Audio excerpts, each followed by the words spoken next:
Okay.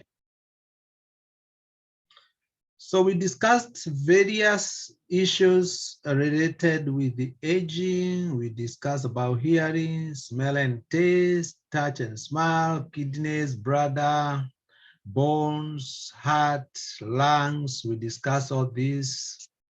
And I want us to go direct to our topic. And I really did talk about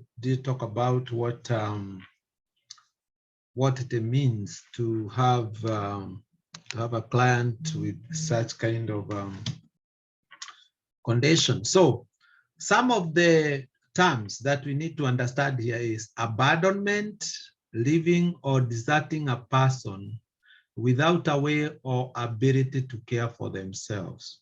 You cannot abandon a client.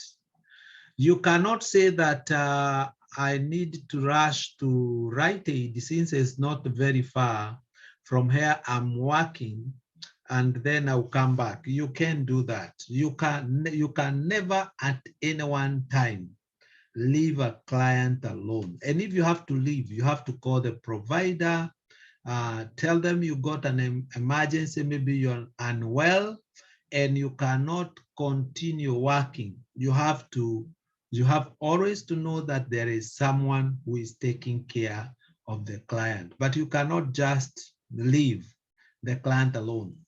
You cannot take a client to a doctor's appointment and then you decide to leave the client at the entrance of the hospital, and then you go and look for parking. Never at any one time abandon a client. You cannot leave them alone. Another important point to note there is abuse.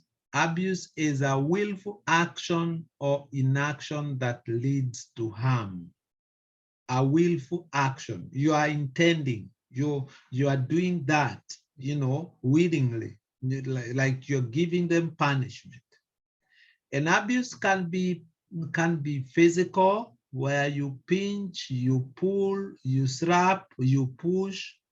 As long as whatever you are doing, your actions are intended to harm the client, then that can be a serious problem and can make your license be canceled. And all those kind of abuses, they are supposed to be reported to 911. So the other term you need to understand is confidential, not revealing any person's information. The client has right to confidentiality. You are required by the state, both state and the federal rule. So if somebody calls and says, "Hey, I want to know where is client X suffering from," you cannot discuss. They have right to confidentiality. Their information cannot just be released. You cannot just release the client's information. Grievance is a formal complaint.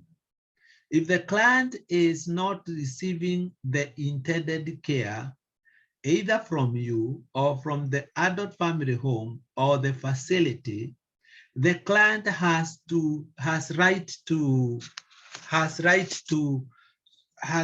to complain officially. He or she can take a phone and say, "Hey, this adult family home I'm living, or this home that I'm living, or this facility that I'm living, they are not meeting my needs. They are not giving me lunch on time. They are not giving me shower. They are not properly helping me in activities of daily living." You have to always make sure that you are attending the client, because they have right, and they must have. There is an ombudsman who advocates for the rights of the client, is so that the clients have freedom to complain without feeling intimidated or feeling like they are going to be punished because of saying. Another important time is incapacitated. This is whereby the client has fear to say, whatever kind of abuse he or she is going through. So the client should not feel incapacitated in a way such that he cannot be able to respond. He cannot be able to act, either to lodge formal complaint over something that has happened to her. Mandatory reporter. I talked about this yesterday, and I said that immediately we began to train you, you are required by the law to report suspected abuse. So if you notice or you suspect an abuse, you cannot say that I'm waiting for the employer or for my boss or for my supervisor. You cannot say that. You are required by the law to report. You are required by the law to report if you suspect any form of abuse. Ombudsman, I said, is the person who advocates for the rights of the client in long-term care facilities. That is his job, is to advocate for the rights of the client. So let's talk about the client. A client does not give up her basic human rights when they start receiving services or move to a community care setting. So it doesn't mean because you have admitted me to your adult family home that it doesn't mean that because you have admitted me to your adult family home that I have lost my rights to freedom. It doesn't mean that I cannot be involved in the care that I'm receiving. So it means that though I've been admitted to your adult family home or to the facility, I still have my rights with me.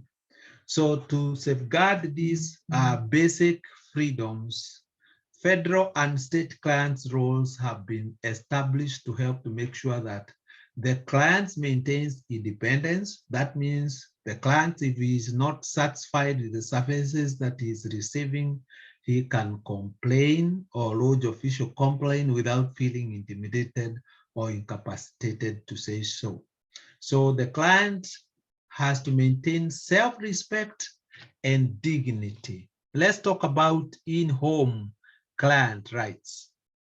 So federal and state law give the clients, these are the rights. That means if you violate, every time you hear about right, that means it's a law. If you violate that law, then you are into problem. So the client has right to be told before services begin that these rights exist and what they are.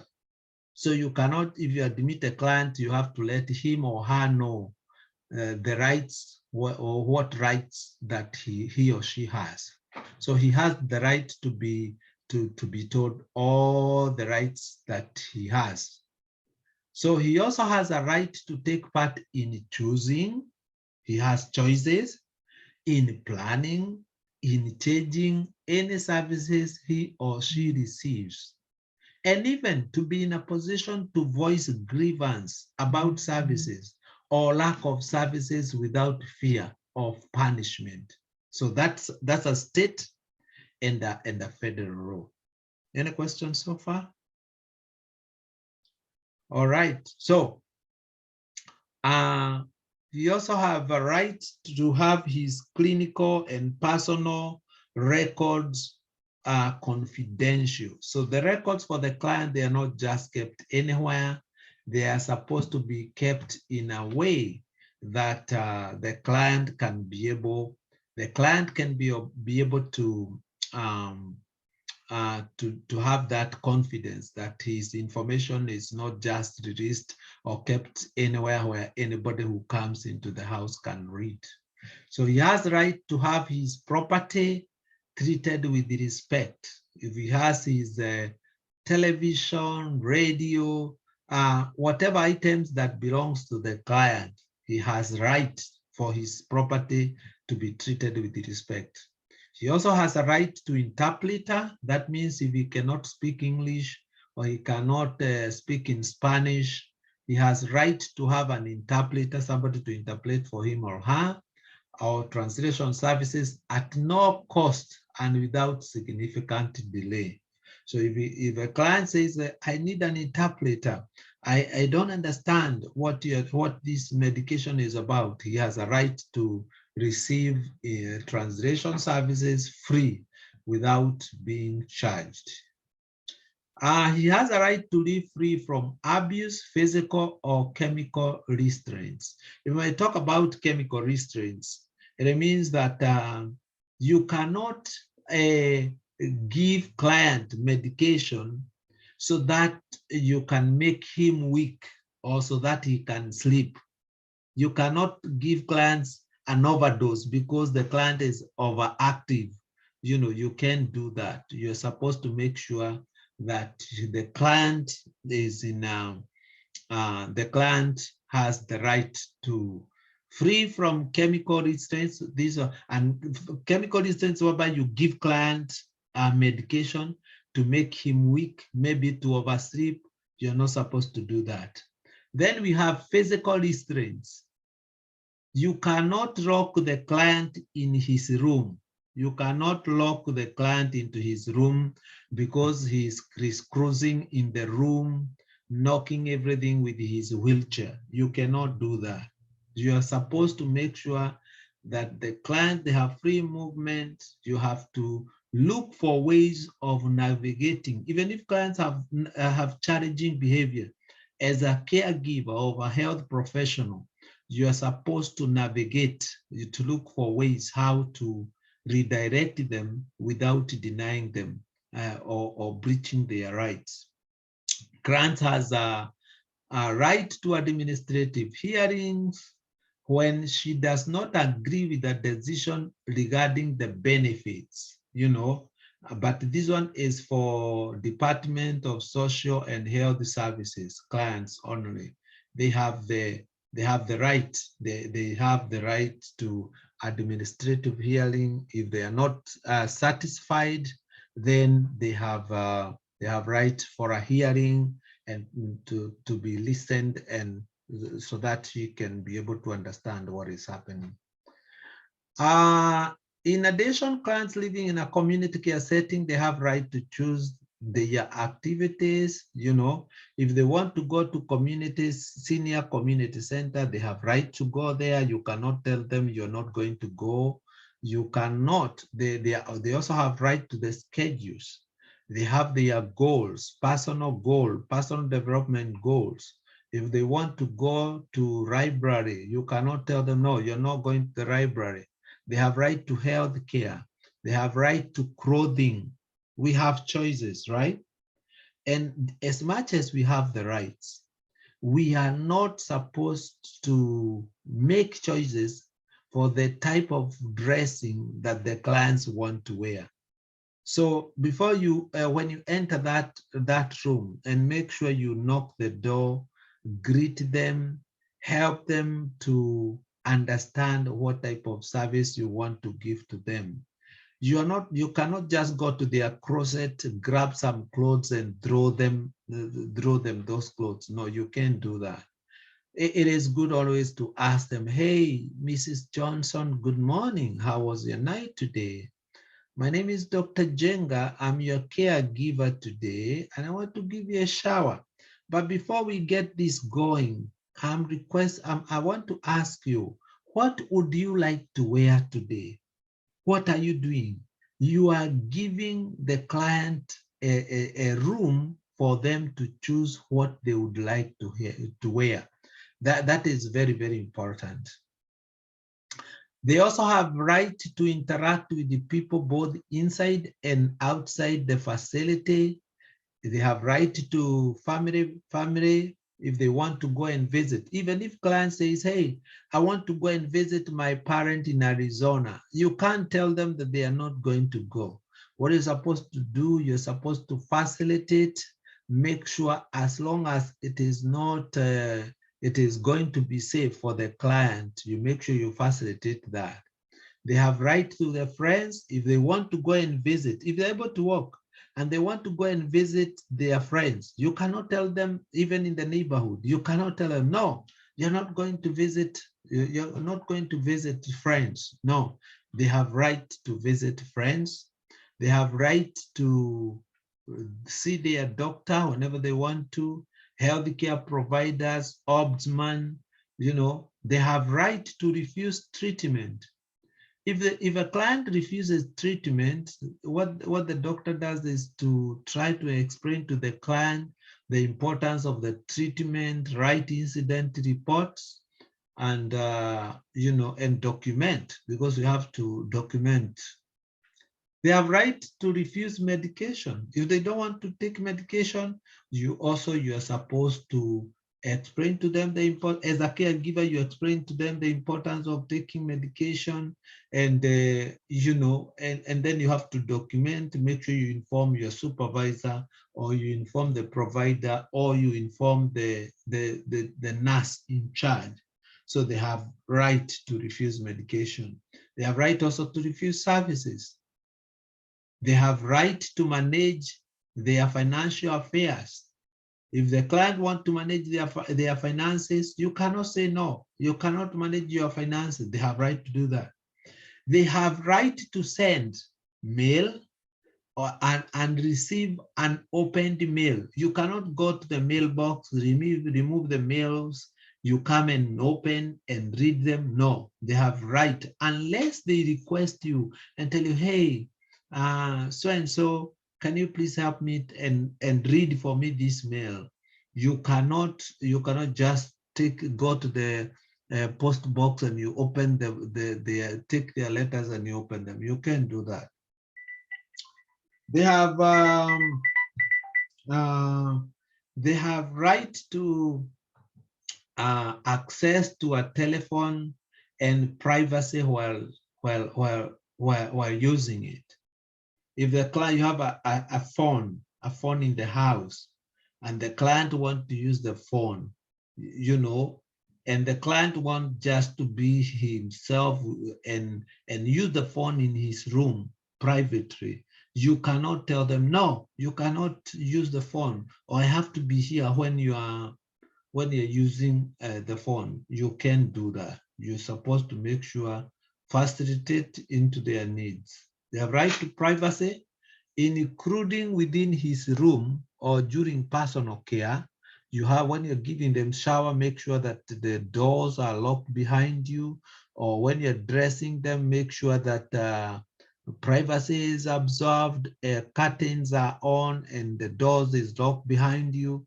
Just as you treat your privacy with a lot of respect, that is how also you're expected to respect the client's rights. And the client has to be able to stay at the facility and not to be transferred or discharged unless certain conditions are met. So you cannot wake up tomorrow and say, oh, today I'm tired of keeping John here.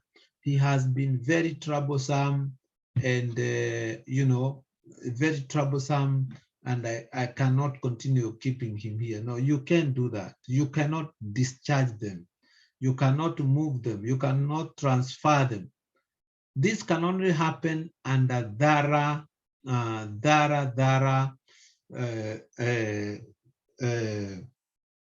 investigation to prove that the home where the client is can no longer support the needs of the client. But you cannot admit a client today, then after 1 month you say, this client is very troublesome, I cannot continue keeping him here. You can't do that.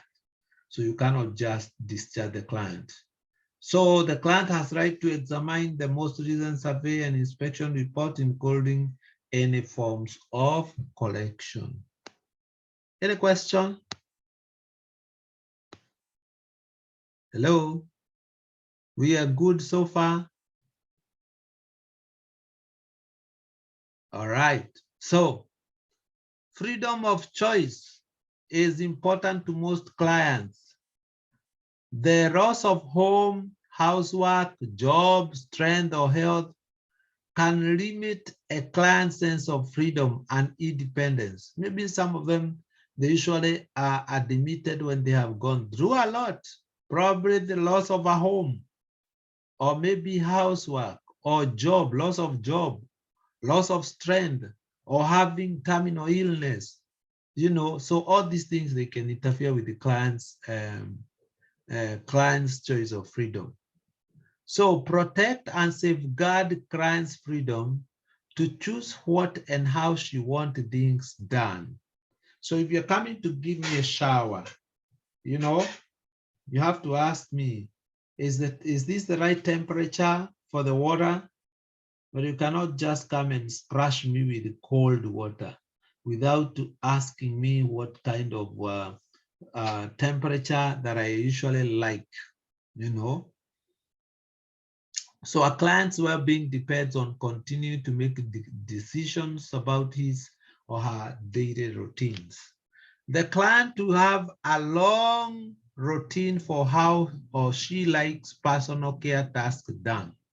Ask about the respect and respect the client's choices. Respect, unless the client asks you do something inappropriate. Maybe the client is asking you, hey, can you pull me or turn me? And when you look at the position of the client is, if you pull one more inch, the client is going to fall.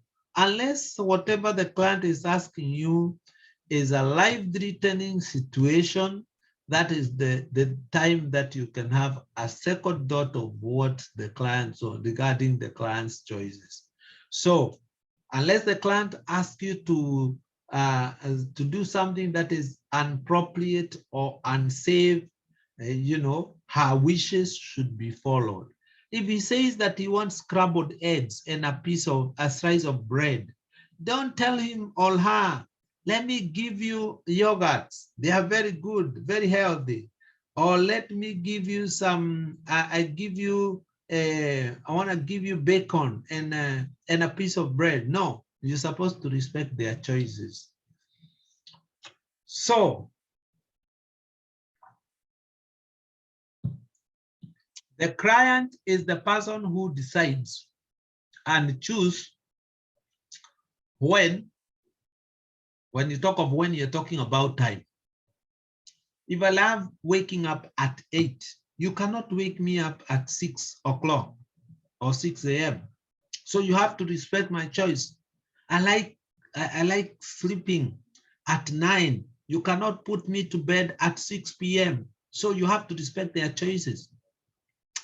So how they need their services delivered, whatever they want to, how they want to be helped.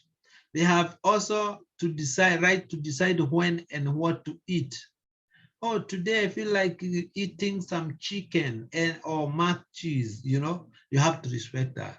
They have the right to when to go to bed and when to get up. They have right to clothing to wear, hairstyle, even if it isn't what you would choose. Maybe Margaret wants the client to have the hair like the one she's having, you know, and maybe she doesn't want that. So you not go with what your hairstyle is, you're going to look to what the client wants. So they have right to choose and to decide how they want to spend their leisure time. They have right to do that. So, but among all these things, you have to balance. You have to balance between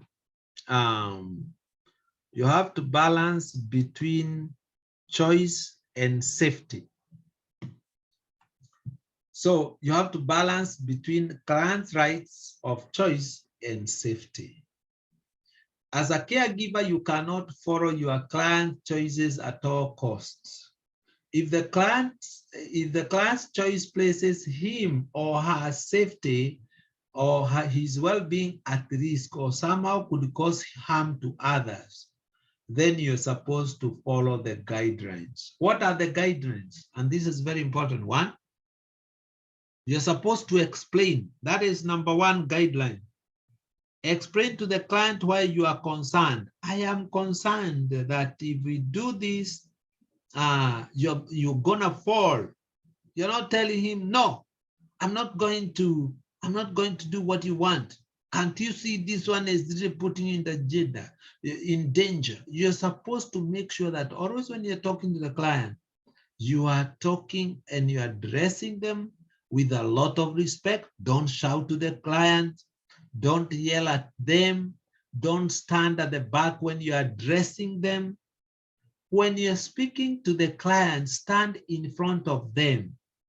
Wear a gloomy face, you know. Speak slowly and clearly so that they can understand what you're telling them. But you cannot shout to them. So number one guideline, explain to them why you are concerned. Number two, offer safe alternatives.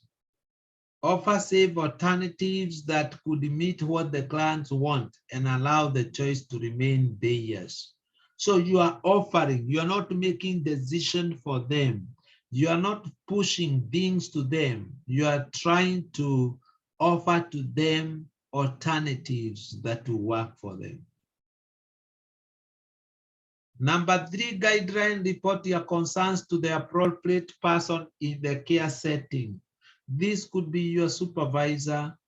It could be your provider or the owner of the business. If you're concerned, you make sure you report.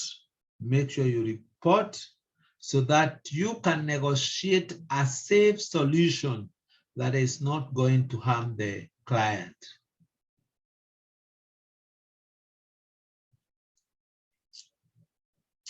Number four guideline, make sure you document your concerns, what you did, and who you did report to. I want to say this from my personal experience in the healthcare sector. I know sometimes making a phone call to inform supervisor or registered nurse or the case manager, I know it's of importance, but you know what?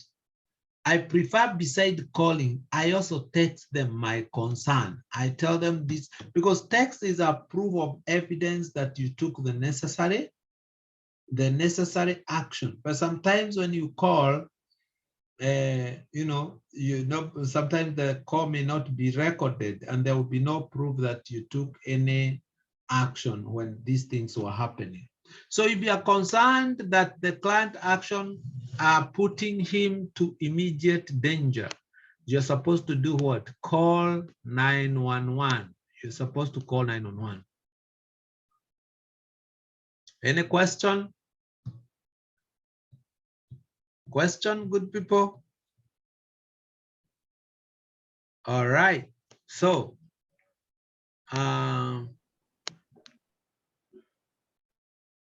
maybe you can talk about informed consent. Healthcare providers are required to give client enough information to make an informed decision about the care treatments, including the nature of the treatment, reasonable alternatives, the relevant risks, benefits, uncertainties related to each alternative. So you're not giving them half information. You are giving them all the information so that they can be able to make informed decision when they are doing all this. Maybe what we can talk about is who else can make a decision for the client. There are things that a client can do in advance to make other people know legally, other people know his wishes regarding health. And this can be both physical or mental. She becomes unable to make this decision. So let's say the client's health continue to deteriorate and the client senses that the way the health is going, he may not be able to make a decision for him or herself. He has a right to let others know his wishes regarding healthcare, either both physical and mental, in case you reach that point. There's what we call adverse directives. Adverse directives, they help to make sure client wishes are known unfollowed, let's say like leaving will, or the client has left will, in case he died, there is the way he wants his assets distributed, or there is the way that he wants things done. Those are adverse directives. So they help the client, make decision. If the client is in a position, is not in a position to make this decision, he authorizes another person to make decision on their behalf. And this decision or this authority can be made and cancelled by the client. So there are several types of adverse directives in the state of Washington, and one of them is living wills or healthcare directives. That is one. We also have another one called durable power of attorney for healthcare or the power of attorney. Then we also have another one called do not resuscitate, DNR. So when you report job for orientation, you have really to read and understand your given file. It means that DNR stands for do not resuscitate. That means if this client happens to faint, then it is given that you are not supposed to give this client CPR. You're just supposed to let him go. So a living will is a legal document that outlines the client's desire to receive and withhold life-sustaining procedures if he or she makes his own decision. Living wills are written specifically for the doctors and other healthcare professionals, where a doctor provides oversight of a client's care. So the living wills, maybe these clients know, so you know what, in case I die, there is a way I want my properties to be distributed. And they do that and make sure that this is known and is in their file. Then we have durable power of attorney. Durable power of attorney is for healthcare is identifies another person, usually a family member. Let's say I feel I'm losing my memory. So instead of me struggling, I want to appoint one member of my family to be coming and make important decisions for me. So a family member or a close friend to make medical decisions for another person. So if I cannot be able to sign for certain medication or for certain treatment, and I have a person who have delegated that authority, then he or she can make decision on my behalf.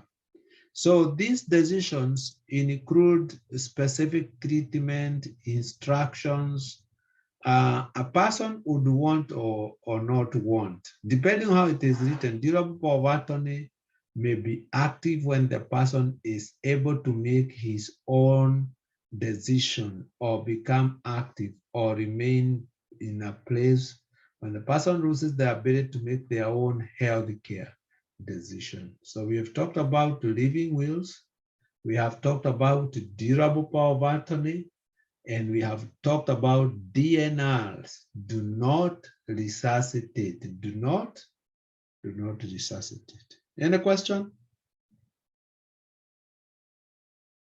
So we are going to conclude by talking about the power of attorney, which is called POA. A client may legally identify another person to act on his or her behalf on their direction. Unlike durable power of attorney, the healthcare already discussed, POA is no longer active when the client becomes incapacitated. That means the client is not able to do these things on his own. Then you cannot say that the power of attorney is active. I already explained that do not resuscitate. DNR is a request not to have cardiopulmonary resuscitation or the CPR if the client's heart stops. and then he stops breathing, then you just let him go, let him die. DNR, that is its work. So we have emergency personnel and adverse directive. In an emergency, you need to know if a client has adverse directives and where are they located. You have to know where are they. If you are an individual provider, we have an individual provider. Those people will just go and provide the care for themselves. So if you're such kind of person, you're supposed to call 911. And if you have client has a living will or DNR or no code or post form that the states don't want life-sustaining treatment, make sure you know where the client adverse directives. And I already discussed about adverse directives. I said adverse directives include what? The power of attorney, isn't it? Living will, isn't it? DNR, yeah, all those are adverse directives, okay? So you have to make sure that you know where adverse directives for the clients are located.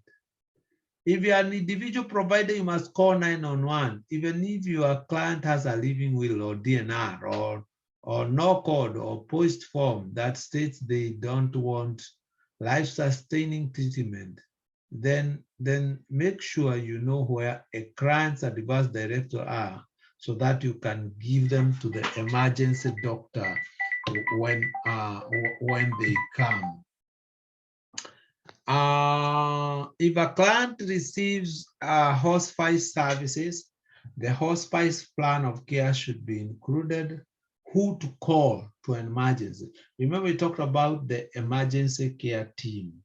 So those emergency numbers, they're supposed to be somewhere where you can reach them and where they are so that you can be able to approach the necessary assistance for the client. So this is something you know about and plan for in advance. So we have talked about the adverse directives. So if you work in an adult family home or a boarding home, there may be another person at your facility designated, especially trained to handle medical emergencies. So let's say maybe there's an LPN or LPN director. So in case there is issues to do with medication, then what you do, you call them and inform them what is happening. So I want to end with what we call legally incapacitated. A person may be or become incapacitated. So this is incapacitated is to have not to have ability to make healthcare decisions. This can be as a result of accident, illness, or disability. So if a person is incapacitated, a family member or a friend, a care facilitator or a case manager may petition to court to appoint a legal guardian for him or her. After detailed process and review, the judge signs papers appointing a guardian. Guardians are charged to act on the person's behalf. What is the person's behalf? They are supposed to follow client's care, make the decision that reflect the values and the needs of that person. So a guardian may be appointed to oversee things besides healthcare. Decisions include managing the property of that client, income, finances of the client. If the client has guardian, you may need to know how and when to contact him or her. This will depend on the type of guardianship and under the care settings where you are. So, long-term care ombudsman program, the purpose of the Washington long-term care ombudsman program is protect the client, that is number one, and promote quality of life for people living in licensed and long-term care facility. So an ombudsman advocates for the rights of the care of the clients in a long-term care facilities. works with clients, families, facility staff to meet the needs of concerns of the people living there. So an ombudsman is a very important person. So the work of also of the ombudsman is to provide a way of getting complaints and concerns heard and resolved. He also monitors laws, regulation, policies that affect the clients. He also provides public education to promote better understanding about the use of long-term care facilities. Any question? All right, so it has been good to have you in class to today's class. And I just hope that you continue reading. And I hope that you have benefited from today's class. And we will continue from there. Tomorrow, we are not going to have a class. We are going to have a class on Thursday. All right? So have a good night. I'll see you on Thursday. Thank you. Thank you. Good Thank night. you. Good night. All right.